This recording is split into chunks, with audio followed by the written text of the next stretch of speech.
coming up. We have Brighton Relays on April 28th.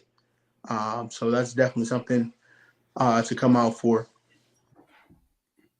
That's gonna be a good one, man. We can't wait. Like I said, rich history with Wilson Track. So you're stepping into a fine legacy, and I think only greater things to come. Thank you, thank you, thank you. Absolutely, Luke. Thank you for coming on the show this morning. And one last thing, because you also for the swimming side, for the young kids 5-6 years old learn to swim, you do it. The city of Rochester offers free classes, correct? Yes, sir. So How, we start again with our classes in July for ages, I believe, 6 to 16, teaching swim lessons. They're all free. I think registration opens the first week of June. But yeah, I've been teaching swim lessons my whole lifeguarding career, and I love doing it. So definitely come out, get your kids to learn how to swim, and it helps tremendously in everything. So Yep. Yeah, man. I'm sitting here with my dog. He got out of the crate. I'm like, can we teach puppies how to swim too? Come on. I'm not trained in that, but maybe we'll figure something out. excellent, Luke. Thanks for coming on the show this morning, and thanks for bringing us up to date on everything from there. Not only track and field, to the swimming opportunities and the cardiovascular, and how people can get out there. Track and field can help you. Definitely speed, and that's what they're looking for in a lot of these sports. Not only lacrosse, soccer, all of this. The track and field can help. Good luck for the Wilson track team this season. So keep up the good work, Luke. All right, thank you. See you, Coach. All right. Bye. Thank you. And thank you. We thank Luke for coming on the show this morning. And next segment is brought to you by Burgos Income Tax, 1816 North Clinton Avenue.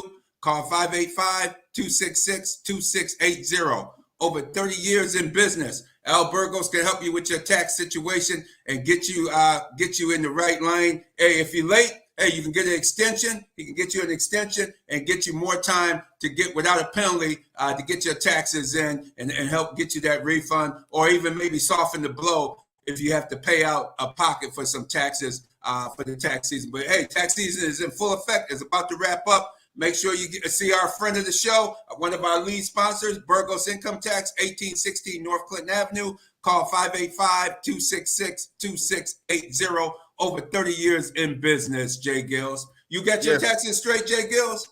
Actually getting them done today. Actually, I had waited to the last minute, me and wifey, but you know what? We're going to get them things done. But just to let our listeners know, normally tax day would be ending today, but they did extend it out to the 18th this year. So for those who still got those W-2s to put in the system, the 18th, you still got a couple days, Joe.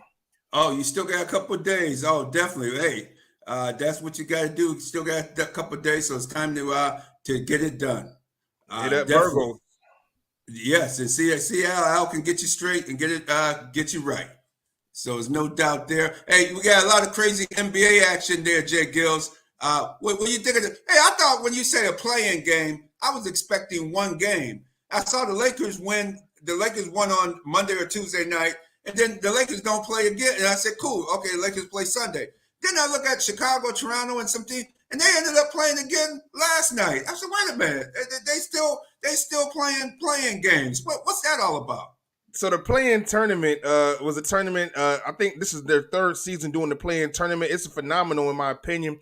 What it does is it takes the 7th, 8th, 9th, and 10th seeds and gives the 9th and 10th seeds a chance to still make the playoffs. So seeds 1 through 6 are cemented. And then what you have in the play-in games, you have the 7th seed playing the 8th seed for the 7th spot. And then the 9th and the 10th seed playing for a chance to play the loser of the game of the 7th and 8th seed. And then the loser of the 7 and 8 will play the winner of 9 and 10 to determine the 8th seed. And it's really what the NBA is doing to prevent a lot of tanking, prevent games not being played. If you see, the Dallas Mavericks just got fined $750,000 for sitting out their stars, Kyrie Irving, Luka Doncic, in efforts to keep that top 10 pick. You know, me and the Fanatic talked about that last week. So when you talk about the play-in tournament, it's just a chance to keep the competition going and keep more teams from tanking. Oh, that's what that's about. Okay, and for the Mavericks, so they just said, forget the rule. We don't care less about the rule, and they went ahead and tanked anyway.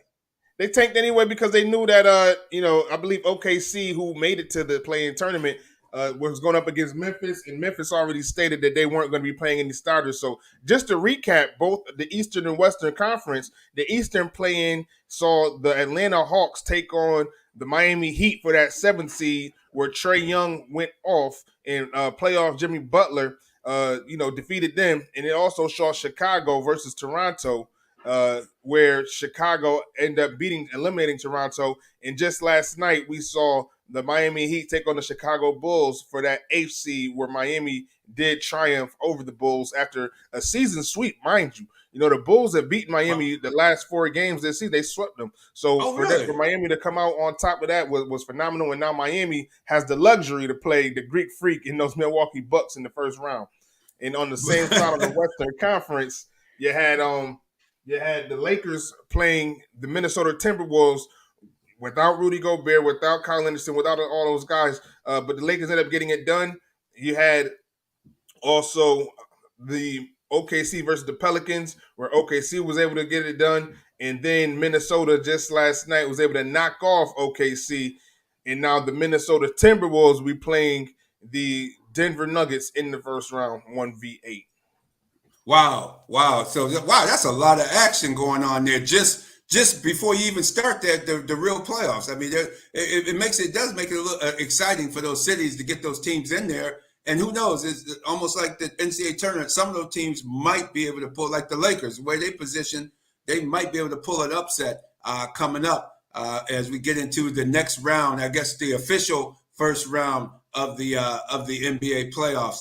And speaking of the NBA playoffs, before we go to our next guest, Miriam Rivera Insurance Agency.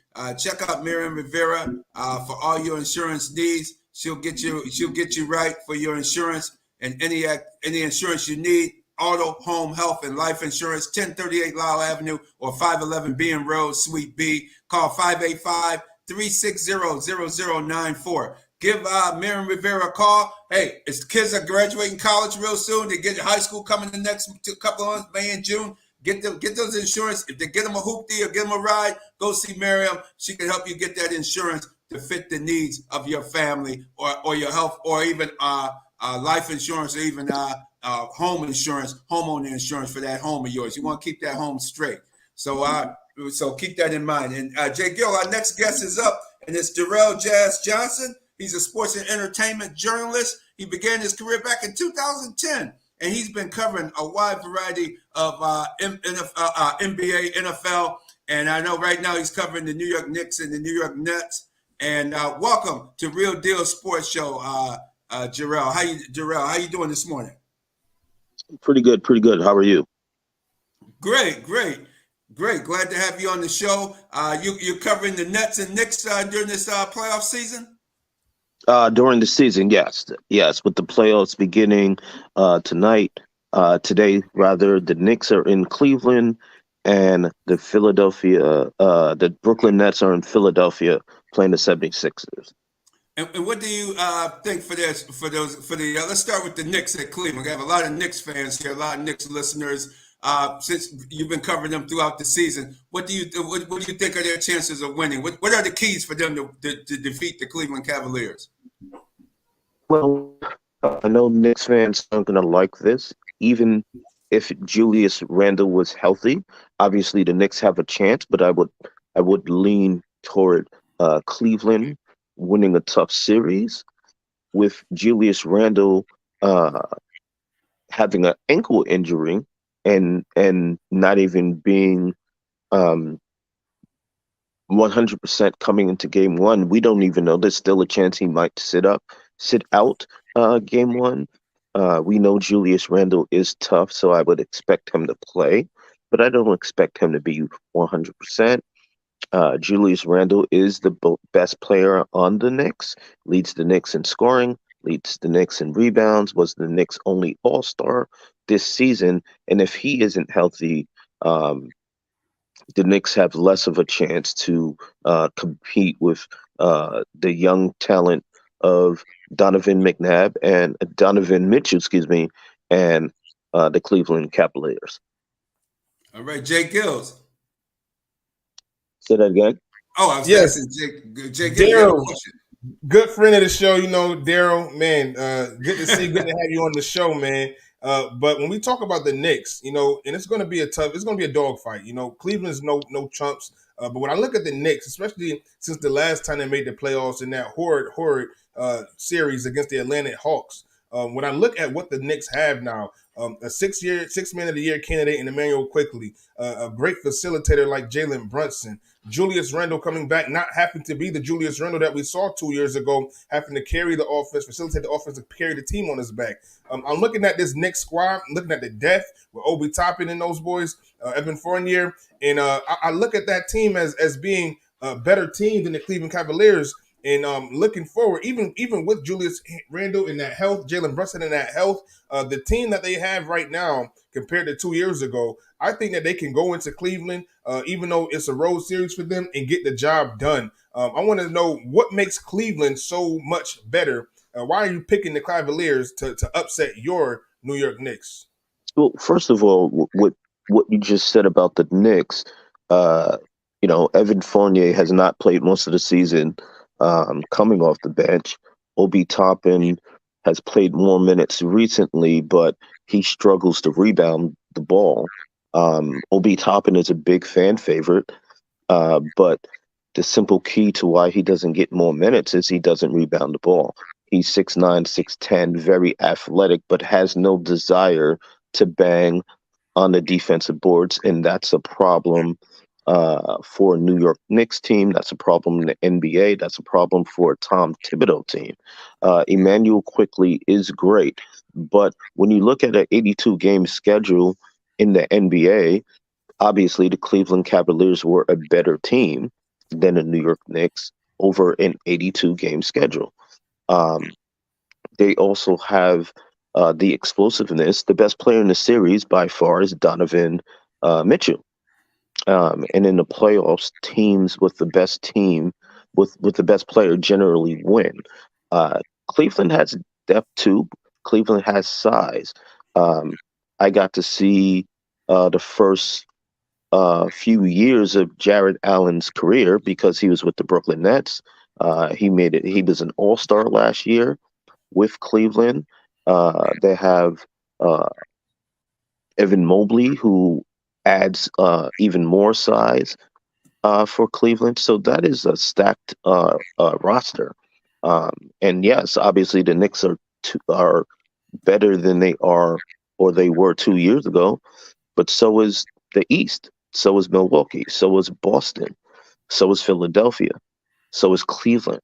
So the Knicks are better than they were 2 years ago, but so are the teams that finished first, second, third, and fourth in the Eastern Conference in 2023. Okay. Okay. Who are your favorites? Go ahead, Jay Gills. My bad. Go ahead. No, I just think that we got to give the Knicks a lot more credit, especially you've watched them play this 82-game season. You've watched them play defense. You've watched the Knicks be banged up throughout the end later part of the season. Let's not forget Jalen Brunson, when him and Randall were on the court together, they were a two-team tandem that was going through the Eastern Conference. And this what solidified them that fifth seed. I just think that our memories might be a little shot because they couldn't really finish the season. They ran into injury issues towards the later part of the season. But I think as we watch this team come out this first series, a lot of people are going to be reminded just who the Knicks are. I don't know whose memory is shot. I've watched the team all year. As I said at the beginning, even if Julius Randle was healthy, I would have still picked the Cleveland Cavaliers to win a tough series in 7. So I don't know what you're seeing in this team that I've seen in person all season. And I've seen Cleveland in person as well. I obviously don't watch Cleveland every day, but again, what you do over an 82-game season is why Cleveland has the 4 seed, the Knicks have the 5 seed. And at the end of the day, In a clutch situation, who do you trust more? Game is tied, 2 minutes left. The Knicks are going to Randall and Brunson. The Cavaliers are going to somebody that we've seen do it over and over again in the playoffs. I'm going to go with Cleveland in a close game. I grew up a Knicks fan. I would love for the Knicks to win. But if you're asking me who's going to win, I'm going to say the Cleveland Cavaliers. No, And it has nothing to do with me forgetting about the teams that I've watched all season. It's actually the fact that I've seen them all season. I've seen the high points. I've seen the low points. I've seen the struggles. But Cleveland is a better team. all righty, Daryl. Now, the Nets. I know when we were out in Phoenix and those trades were just taking place with KD going to Phoenix while we were out there covering Super Bowl 57. We all were talking about it, and you made some really valid points about the Nets, and it seemed to come true just the way you said they were going to be very competitive, and the team that they had after the trade would be very competitive. Do they have any type of chance of winning this first round playoff series or pulling an upset? I would give them a very small chance. I guess there's always a chance. Um, one thing that as we talked about in Phoenix, a lot of people weren't familiar with some of the players the Nets were getting in those trades, and we have seen since obviously Phoenix got Durant, and they're uh, the favorites for a lot of people to win it all, but Dallas gave up talent in getting Kyrie, and we saw the way Luca and the Mavericks fell apart after that trade. Um, Mm-hmm. you know, Mikhail is you know was the third or fourth option in Phoenix, and now we see why they did not want to get rid of him. He's played like an all-star with the Brooklyn Nets, and if he can keep that level of play up next year, he will be an all-star in a Brooklyn Nets jersey.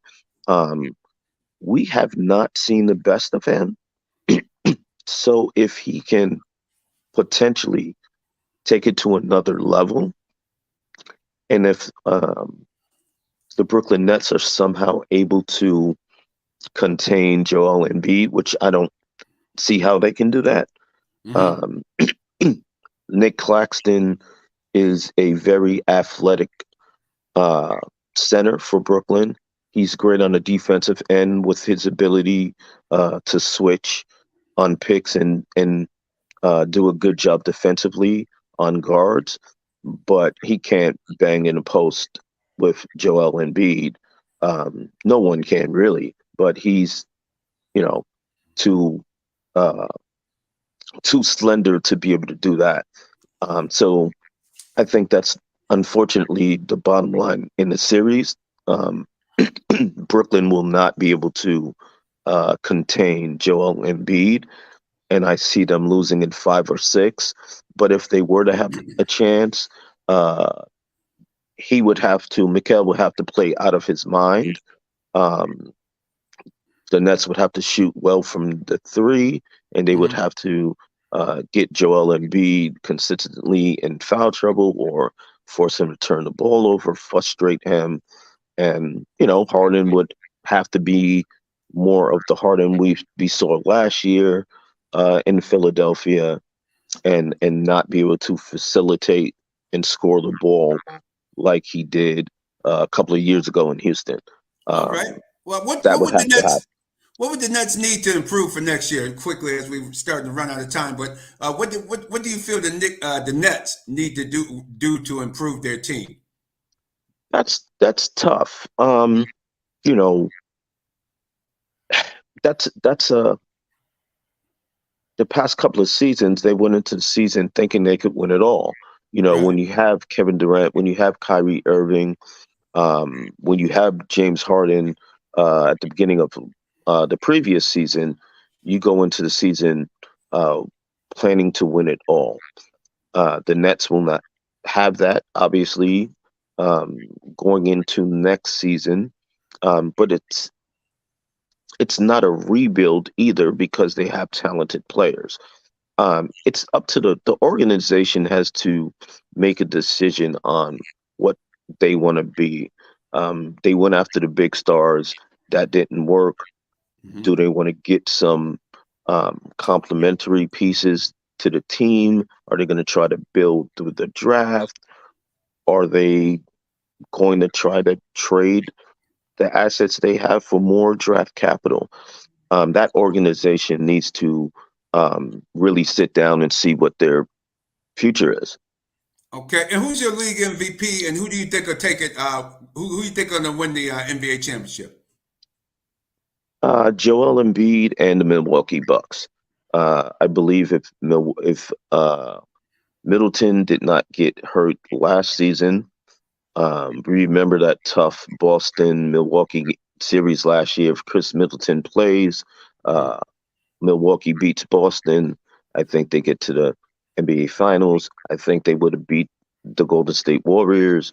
Uh, and the East is tough. Boston, Milwaukee is going to be a tough series. But if Chris Middleton is healthy, I think Milwaukee gets past uh, the Boston Celtics and wins it all.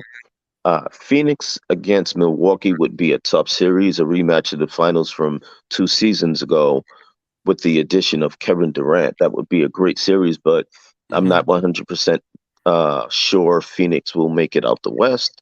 The West is so dangerous. Will one of the young teams, um, like a Denver #1 seed, make it out? Will Phoenix make it out? Will Golden State? Will the Lakers magically put it together and get out the West? Will the Clippers? Will Paul George come back healthy? The West Right. is so tough to pick, but I will stick with the Milwaukee Bucks to win their second title in 3 years. All right, Daryl Jazz Johnson. Thank you for coming on Real Deal Sports Show. How can people follow you, get in contact with you, and you can check out your commentaries?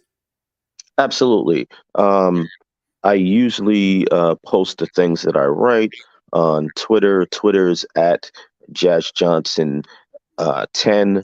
The number 10JAZZJOHNSON 10.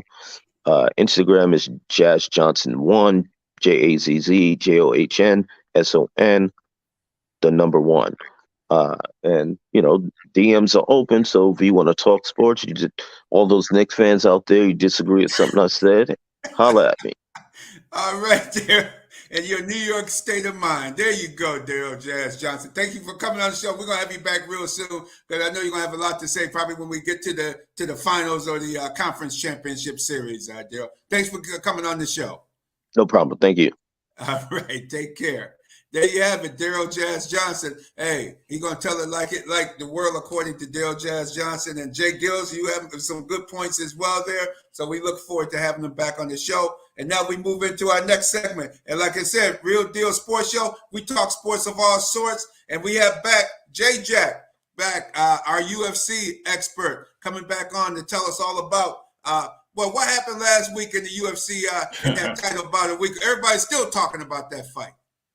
Oh, well, it was a spectacular finish. Israel Adesanya, former middleweight champion, he regained his championship from Alex Pereira with a knockout in the second round. The fight was actually very competitive. It was playing out a lot like the first fight. Pereira came in utilizing his leg kicks. It appeared to compromise Adesanya, but at the end, Pereira kind of gathered him towards the cage and he thought he was going to tee off on him. And Adesanya, he credited Muhammad Ali. He said he was using the rope-a-dope style, but there's no rope. So, I guess he called it the Cajun dope. I don't know what he was calling it, but he just rolling with all the punches, came back with a counter right hook, kind of stunned Pereira. Then he came back with the 1-2 one more time, put his lights out, pretty good. It was pretty cathartic, he said, getting that win because this is the first win he's ever had over Pereira. He was 0-3 against him. He lost to him twice in kickboxing.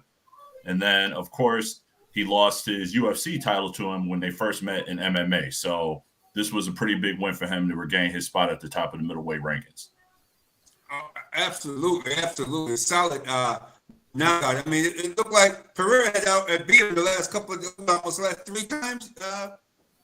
Correct. Well, the first fight, he beat Adesanya by decision in the first kickboxing match, and then they rematched in kickboxing, and he knocked Adesanya out cold, similar to the way Adesanya just knocked him out. Left him laying on the canvas. The first fight in MMA was a 5th round stoppage in a fight that Adesanya, most pundits had Adesanya winning that fight. All he had to do was finish out the 5th round, and he would have won that fight. But he got caught up against the cage. Adesanya got caught with one of those patented left hooks from Pereira. Pereira has a deadly left hook, and that started the beginning of the end for Adesanya. So there was a lot of question marks for him coming into this fight. How will we handle, going 0-3 against this man? Did he have real estate inside Adesanya's head? But as Adesanya has said before, he's shown now he's a very headstrong individual. He knew what he had to do to win this fight. He didn't do a lot of media and a lot of talking before this fight because he was focused on training and getting better and regaining his championship. Wow, and he certainly did, and like you said, in a great fight for him. Where does he go from here? Is it a rematch or what? Because he already went through the division. He done whooped almost everybody in that weight class. Exactly. So I think a lot of people were really hoping that Pereira will win that fight because it opens up a lot of fresh matchups in the middleweight division in the UFC. Unfortunately, he did not. So Alex Pereira, he's actually announced he's moving up to light heavyweight. And I know he has a built-in rivalry with the current light heavyweight champion of the UFC, Jamal Hill, after Jamal Hill took the belt from Pereira's mentor, Glover Teixeira. So they've been back and forth on social media doing a lot of talk. I can't see them giving Pereira a title shot at 205 just because, he has improved his worth up there. So I don't know what type of fight he'll have at 205. But as far as Adesanya, it's really tough to tell. He's defeated everyone in the top 5. So Robert Whittaker, who's a former UFC middleweight champion, who Adesanya took the belt from him, he's sitting there at number 1. He's already lost to Adesanya twice. So the appetite for a third fight between those two is not exactly the most appealing right now. I think the closest thing to a fresh matchup we could get is Dricus du Plessis, who's the 6th ranked middleweight fighter. Him and Adesanya have been going back and forth in social media. I know Adesanya mentioned him at the post-fight press conference. Their beef is the whole idea on who's a true African. So Dricus du Plessis is a South African-born fighter. He's training out of South Africa, but he's saying a lot of things like, I want to be the first one to bring a championship back to Africa. Adesanya, born in Nigeria, but he moved with his family in New Zealand at an early age. So du Plessis is playing up that fact, hey, you're not a real African. You don't live in Africa. You don't train in Africa. He said, I'm breathing in African air every day. You represent New Zealand. You don't represent us. So that's a dynamic that could create a lot of controversy, and it could build up a fight between those two. But as for right now, they don't know exactly where Adesanya goes from here. Wow, that sounds like a fight right there. Go ahead, Jay Gibb, but that sounds like a fight right there. Those fighting words right there. That's fighting words, man. He's going for the country. He's going for the homeland. Come on now. But, hey, Right. Jay Jack, quick question. You kind of answered it. I was going to ask you, with Pereira getting knocked out by Adesanya, was it going to be career-ending? But with you saying that Pereira is going to just change his weight class, really, after that knockout, if he is going to continue, how do you think that's really going to hurt Alex Pereira's ego moving forward? And what do you think this does for his career, being that the MMA aficionado that you are? How is this going to impact his brand, impact his legacy? Because that was a bad knockout. Well, I'm glad you asked that. It's kind of hard to tell. Everyone reacts to these knockouts differently.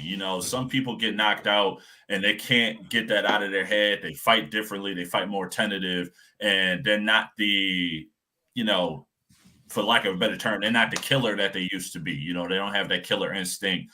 And they fight more like a point fighting style. Mhm. Pereira, his whole repertoire, from his kickboxing career, this is a man who was a dual weight champion in Glory Kickboxing. He was a middleweight and light heavyweight champion in Glory Kickboxing. Came into UFC. He got a title fight in his sixth or seventh, I want to say his seventh professional MMA fight. He's fighting in the biggest organization in the world, and he wins the championship. I think for him, he's just going to go keep doing what he normally does. I don't think that he knows anything else. And, his nickname is Poatan, which in Portuguese means basically hands of stone.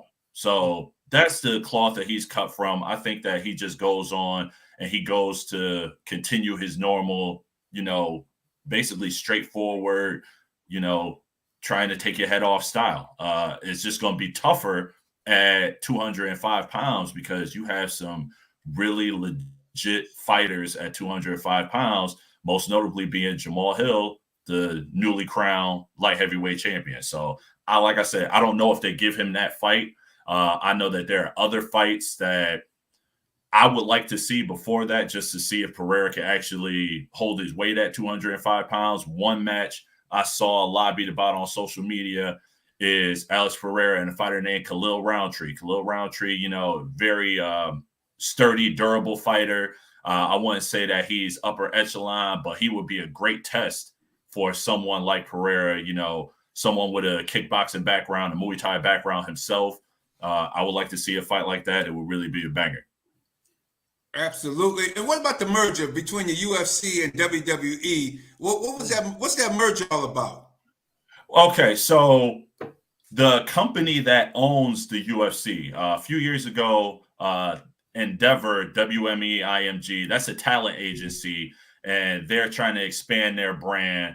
The CEO, Ari Emanuel, who, if anybody watches or anybody has watched Entourage back in the day on HBO, the character Ari Gold, that's based off of Ari Emanuel, big name, talent agent in Hollywood. So he owns that company. They brought in UFC, and now they just purchased WWE for, I believe, $9 billion. So what they have created is they're valuating UFC right now at $12 billion, WWE at $9 billion. They said they're creating a $21 billion sports and entertainment, entity. Of course, everything isn't set in stone yet. There's a lot of due diligence that has to take place, but the deal was announced right after WrestleMania, which happened April 1st and 2nd. So I think that was part of the reason that Vince McMahon, who was, kind of on the outs, he had his own controversy, so he stepped back from WWE. He recently came back, and I think he was there to kind of facilitate matters to get this deal done. Vince McMahon is 77 years old. He's not going to be doing this forever.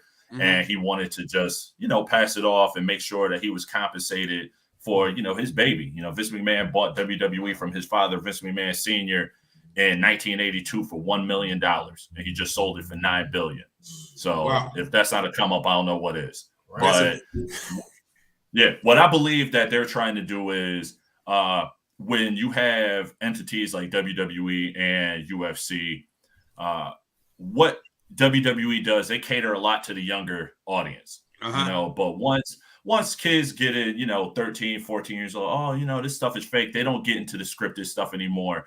I think it would be a natural transition to take fans from WWE and kind of push them towards the UFC and get that older fan base and keep building that up. So I think it was a pretty smart move. I'm pretty sure that they're going to be taking ideas from each other. Not saying that UFC is going to go the scripted route, but just talking about production value and ways to make the production of each programming better. So I think it's going to be a sight to see. Is there a chance that we're going to get Brock Lesnar versus Bobby Lashley in a true fight, in a real fight, in the cage? Well, I don't know if Brock may still be on suspension from his last MMA fight. He got caught juicing, so I don't know if Brock is ever going to step foot in the cage again. Lashley hasn't fought in MMA in a really long time. They still have to settle their differences in the WWE ring before we move into the real deal. So That's a fact. That's a fact. Yeah, the only real deal I know is this show right here. Let's talk there you about go. Well, Jay Jack, thank you so much for coming on as always. Appreciate having you on the show, and we'll have you back because you are our guy when it comes to UFC, MMA, all of that. You know what's going on, and now WWE. You seem to know what's happening there as well. So we'll have you back real soon. Thank you for coming on Real Deal Sports Show. All right, Jay Gills, Rad Man. Y'all have a good day. Peace, Jake. All right, take care. Jay Jack, there you have it. Time to wrap up. I tell you, Jay Gills, the time goes fast. Fiery show, man. It's fiery show. We're gonna have to get Daryl Giles Johnson back in 5 games when the Knicks defeat those Cleveland Cavaliers. But we'll get him back shortly. I know Daryl come back. Yeah, we know him. He'll come back on definitely for sure. Backspin gotta help me out. I've got to keep these two apart. I had to wear my referee shirt I have for this show today. Hey, nothing wrong with a little, little debate, back and forth, a little friendly debate, nothing wrong with that. Healthy debate. Yeah, healthy debate. I know how them Knicks fans are. Hey, they haven't been when the last time they was in the playoffs? I mean, a couple years ago, but before that, it was like, what, 99? It was a bit ago. Yeah. 99, exactly. So they just not used to it. So they trying to get in there and do what they can. And that's what we do each week. We talk sports of all sorts. We look forward to getting back up next week. Jay Gills, closing comment. Yes. Rochester just, with the warm weather out right now, everybody behave, be on your best behavior. Let's enjoy it. Let this be a community-filled summer, y'all. Absolutely. And for the show, say the like, comment, and subscribe. Please go to YouTube, search Real Deal Sports Show, and hit the subscribe button. And like us on YouTube, everybody. And we look forward to seeing you next week. And Backspin, you ready to get the grooves on now. We're looking forward to it. Yes, sir. Yes, sir. The Back in Time Mix Show is on deck, man. Appreciate you guys. The Real Deal Sports Show every Saturday morning, 8 a.m. right here on the Beat 105.5. Check back in with the Rad Man, Jay Gills, and the Fanatic next week. And y'all know what to do, man. Keep it locked right where you got it. The Back in Time Mix Show is on deck right here on the Beat.